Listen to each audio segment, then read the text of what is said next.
የሩሲያ መከላከያ ሚኒስቴር በምስራቃዊ ዩክሬን የሚገኘውን ቁልፍ የሉሃንስክ ክልል ሙሉ በሙሉ በቁጥጥር ስር መዋሉን በይፋ አሳውቋል። ይህ እርምጃ ሩሲያ ከፈረንጆቹ 2022 ጀምሮ እንደ ዋነኛ የጦርነት ግብ አድርጋ የያዘችውንና በከፍተኛ ሁኔታ የምትፈልገውን የኢንዱስትሪ ማዕከል የሆነውን የዶንባስን ክልል ሙሉ በሙሉ ለመያዝ ወደምታደርገው ጥረት አንድ ትልቅ እርምጃ እንድትቀርብ ያደረጋት መሆኑም ተገልጿል።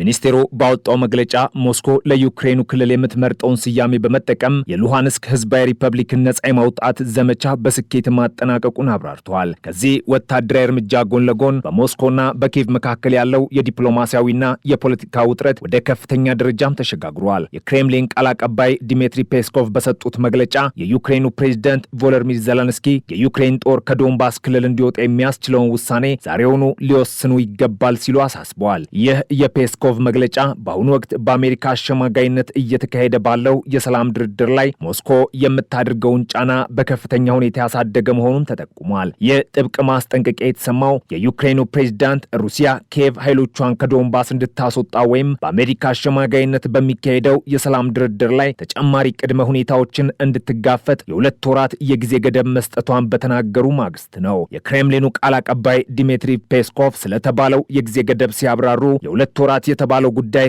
ዋናው ነጥብ አይደለም በማለት ፕሬዝዳንት ዜሌንስኪ የዩክሬን ጦር ከዶንባስ አስተዳደራዊ ድንበሮች ባሻገር ለማስወጣት ውሳኔውን ዛሬውኑ ማሳለፍ አለበት ሲሉ ተናግረዋል። አክለውም ይህ ጉዳይ በተደጋጋሚ ሲነገር የቆየ ነው ያሉት። እናም በንድፈ ሐሳብ ደረጃ ዜሌንስኪን ውሳኔ ትናንት ማሳለፍ ነበረባቸው ብለዋል። እሱ ኃላፊነት ወስዶ ይህንን ከባድ ውሳኔ ማሳለፍ ይጠበቅበታል ሲሉም አቋማቸውን ማንጸባረቃቸውን የተዘገበው። የሩሲያ መከላከያ ሚኒስቴር ኃይሎች በዩክሬን ሰሜናዊ ምስራቅ የካርኪቭ ክልል የምትገኘውን ቨርኪኒያ ፒሳርቪካ የተባለችው መንደር እንዲሁም በደቡብ ምስራቅ ዛፖሬዥያ ክልል የምትገኘውን ቦይኮቭን በቁጥጥር ስር መዋላቸውን ገልጸዋል። ይህም የጦርነቱን አድማስና የሩሲያን ወታደራዊ ግስጋሴ የሚያሳይ ተጨማሪ ማሳያም ሆኗል። ጦርነቱ በመሬት ላይ ከሚደረግ ውጊያ ባለፈም በአየር ላይም እጅግ ተባብሶ ቀጥሏል። የዩክሬን አየር ኃይል ዛሬ ጠዋት ባወጣው መረጃ መሰረት ሩሲያ ከትናንት ምሽትና ሌሊት ጀምሮ ከ170 በላይ ድሮኖችን በመጠቀም በዩክሬን ላይ ጥቃት የፈጸመች ሲሆን የአየር ጥቃቶቹ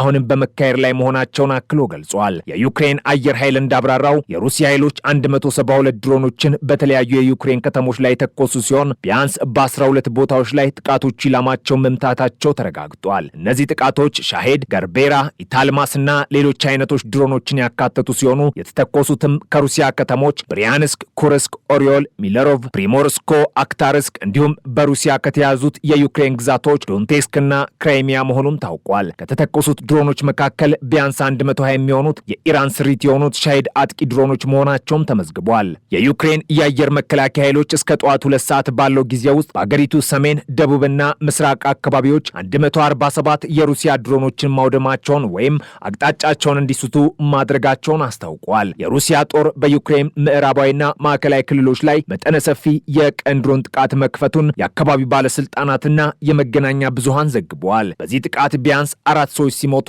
9 ሰዎች ደግሞ መቁሰላቸው ተገልጿል። የዩክሬንን የአየር ክልል የሚከታተሉ የዜና አውታሮች እንዳሳወቁት ከ80 በላይ ድሮኖች በአገሪቱ የአየር ክልል ውስጥ ይበሩ ነበርም ነው ያሉት። በአብዛኛው የዩክሬን ክፍሎች የአየር ጥቃት ማስጠንቀቂያ የተሰጠ ሲሆን በርካታ ድሮኖች ወደ ሀገሪቱ ምዕራባዊ ክፍሎች ማለትም ወደ ሊቪቭ፣ ተርኖፒል፣ ኢቫኖ-ፍራንኪቭስክ፣ ቸርኒቭትስኪና ዛካርፓቲያ ክልሎች አቅንተዋል። የዩክሬን አየር ኃይል ዩክሬን ከ360 በላይ በሚሆኑ የሩሲያ አጥቂ ድሮኖች እንደተመታሽ ገልጿል። ከነዚህ ውስጥ ወደ 250 የሚጠጉት የሻሂድ አይነት ድሮኖች ነበሩ ነው የተባለው። ቀኑን ሙሉ አብዛኛዎቹ ድሮኖች ከደቡብ ምስራቅ አቅጣጫ ተነስተው ወደ ምዕራብ ማቅናታቸውም ተመላክቷል። በዚህ የሩሲያ ጥቃት ምክንያት የሰው ሕይወት አልፏል ሲል የአየር ኃይሉ መረጃም ያመላክታል። የቼርካሲ ክልል አስተዳዳሪ ኢሆር ታቡሬትስ እንዳስታወቁት በዞሎቶኒስኪ አውራጃ 4 ሰዎች ነው የተገደሉት። የሆነው ክፍት በሆነ ቦታ የአየር ጥቃት ማስጠንቀቂያ በሚሰጥበትም ወቅት ነው። የህግ አስከባሪ አካላት በአሁኑ ጊዜ ሁኔታውን እያጣሩ ነው ሲል ታቡሬትስ ተናግረዋል። የቼርካሲ አቃቢ ህግ ቢሮ በበኩሉ በዞሎቶኖቫ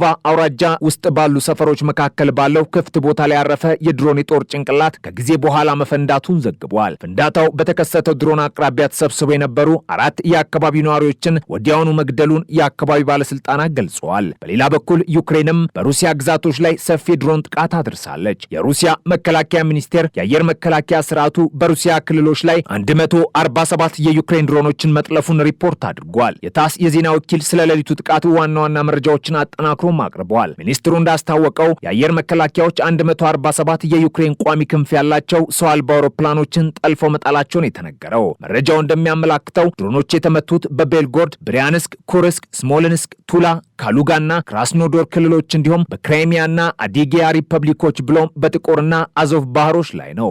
ስለደረሱ የሰው እልቂቶች የሚሰራጩ የሐሰት ሪፖርቶችን ህብረተሰቡ እንዳያምን አስጠንቅቋል። የድሮን ጥቃቱ በዜጎች የቀን ተቀን እንቅስቃሴ ላይም ተጽዕኖ ያሳረፈ ሲሆን በኡፋ የአየር ማረፊያ የበረራ መረጃ ሰሌዳ መሰረት 10 አውሮፕላኖች ወደ ማረፊያ የሚያደርጉት በረራ መዘግየቱ ተዘግቧል። በአጠቃላይ ይህ በሁለቱም ወገኖች እየተፈጸመ ያለው መጠነ ሰፊ አየርና የምድር ወታደራዊ ጥቃት የጦርነቱን አስከፊነት ይበልጥ እያባባሰውና የሰላም ድርድሩን እጅግ አዳጋች እያደረገው እንደሚገኝ በግልጽ እየታየ ነው። ሩሲያ ለማንኛውም የሰላም ስምምነት ቁልፍ ቅድመ ሁኔታ አድርጋ ዩክሬን ከፈረንጆቹ 2014 ጀምሮ በከፊል ከተያዘው የዶንባስ ክልል ሙሉ በሙሉ እንድትወጣ በተደጋጋሚ ስትጠይቅ ቆይታለች። ሞስኮ የሩሲያ ኃይሎች በወታደራዊ ኃይል ሊቆጣጠሩት ያልቻሉትን ግዛት ኪየቭ አሳልፋ እንድትሰጥ ነው እየጠየቀች የምትገኘው። በአንጻሩ ኪየቭ በአሁኑ ጊዜ በቁጥጥር ስር የሚገኘውን ግዛት አሳልፎ የመስጠቱን ሀሳብ ሙሉ በሙሉ ውድቅ አድርጋለች። ከዚህ ይልቅ አሁን ባለው የጦር ግንባር መስመር ላይ የተኩስ አቁም ስምምነት እንዲደረግ ሀሳብ አቅርባለች። ዩክሬን አሁንም ቢሆን ስትራቴጂካዊ ጠቀሜታ ያለውን የተመሸገ ቀጠና ጨምሮ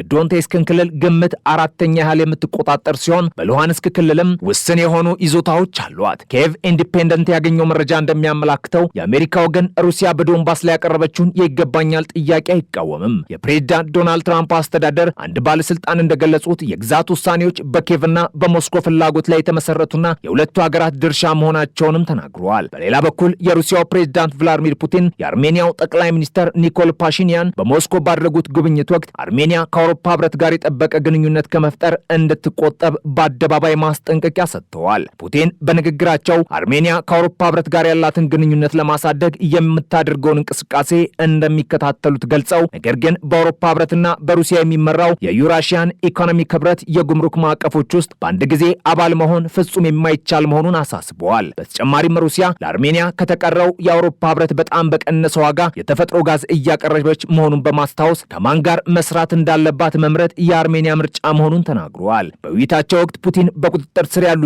የሩሲያ ፓስፖርት ያላቸውን ግለሰቦች በማመላከት የፖለቲካ ተቃዋሚዎች በአገሪቱ ምርጫ መሳተፍ እንዲችሉ ፍላጎት እንዳላቸው ሲገልጹ፣ ጠቅላይ ሚኒስተር ፓሺያን በበኩላቸው የአርሜኒያ ህግ የፖለቲካ እጩዎች የአርሜኒያ ዜግነት ብቻ እንዲይዙ እንደሚያስገድድ በመግለጽ ምላሽ ሰጥተዋል።